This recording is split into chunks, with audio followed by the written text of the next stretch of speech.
ꯃꯌꯥꯝ ꯉꯁꯤꯗꯤ ꯏꯃꯣꯏꯅꯨ ꯅꯨꯃꯤꯠꯅꯤꯅ ꯑꯉꯥꯡꯉꯩꯁꯨ ꯃꯌꯨꯝ ꯆꯠꯅꯗꯕꯒꯤ ꯂꯝꯄꯥꯛꯇ ꯅꯨꯡꯁꯥ ꯌꯥꯏꯖꯦꯅ ꯊꯣꯛꯂꯛꯄꯅꯦ.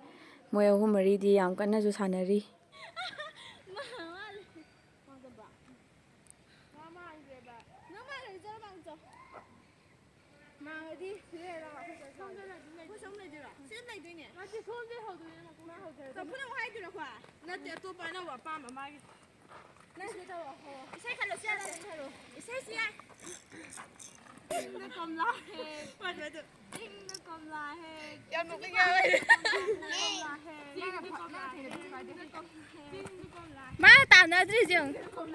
ꯂꯤꯟꯊꯣꯏ ꯇꯥꯟꯅꯧꯋꯣ.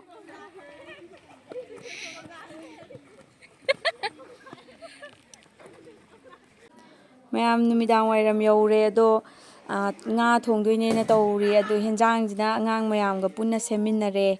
ꯑꯗꯨꯒ ꯉꯥꯅ ꯁꯥꯔꯣꯏꯅ ꯐꯥꯔꯒ ꯄꯨꯔꯛꯑꯦ. ꯁꯥꯔꯣꯏꯅ ꯍꯦꯟꯖꯥꯡ ꯁꯦꯝꯃꯤ. ꯑꯗꯨꯝ ꯃꯈꯥ ꯌꯦꯡꯃꯤꯟꯅꯔꯁꯦ ꯃꯌꯥꯝ.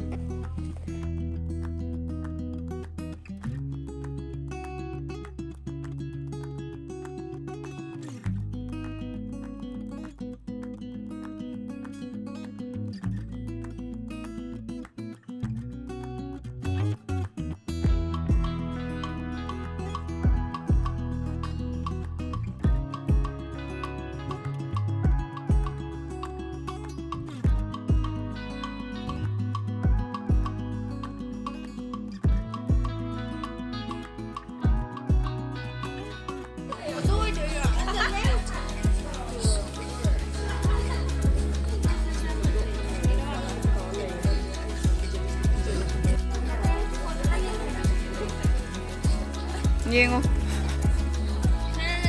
Malambi.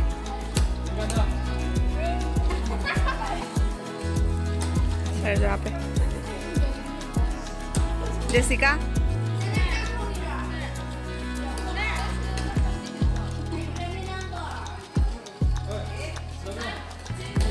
Emoinu angang mayum chatreba adudugi hostel da taure nga do sarogi mayum da pharuraga hala hojita semada ngairi bako ado angang do moi mai candle thandoine na ready di laire do sida khara ama laire kangbu mas laire.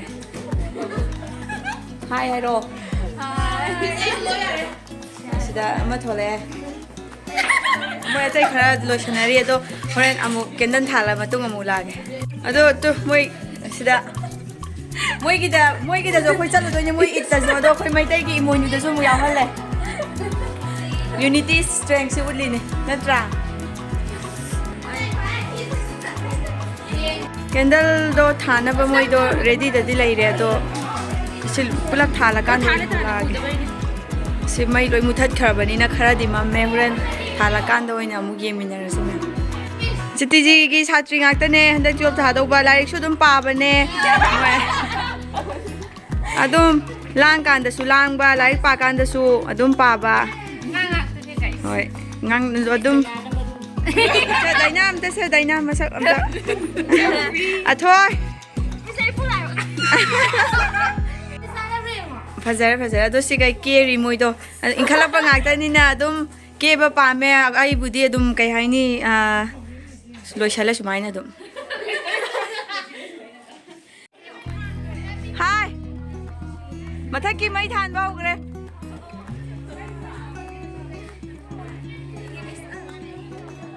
Mai udrida makha gi ju than bore koi floor khatta ngai re miss than dore mai khet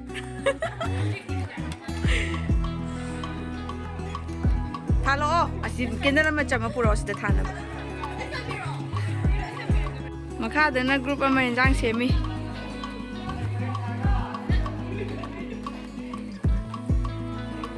thalo loin thalo Malambi. Fazabane se ngangje. Sa fazabine. Risu daga. Wow. Chào Au.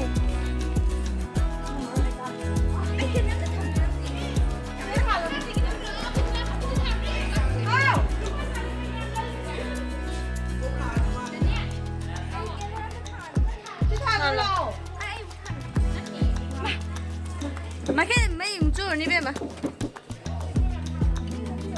남미 와우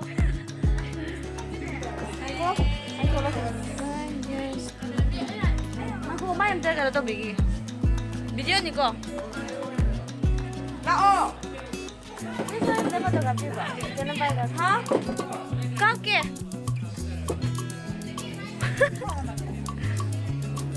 ya lesi वहां पर के मुझसे lesi अच्छा यहाँ कोई road चलम तबे kami video lagi ke bang ala ka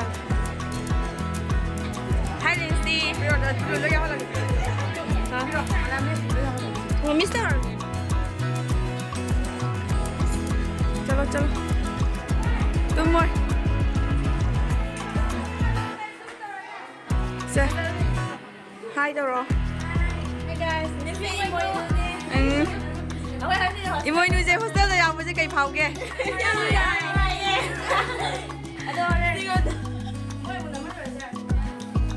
hostel da Emoinu yaominare बस से कहीं भाओगे रदा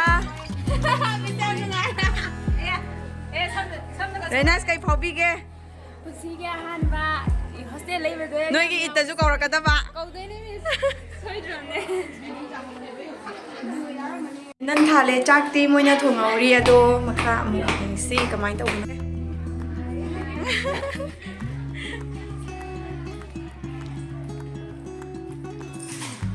Emoinu सिदा यावजे कई भावबीगे कई भावबीगे सिदा यावजे केमता का हाइराइटिए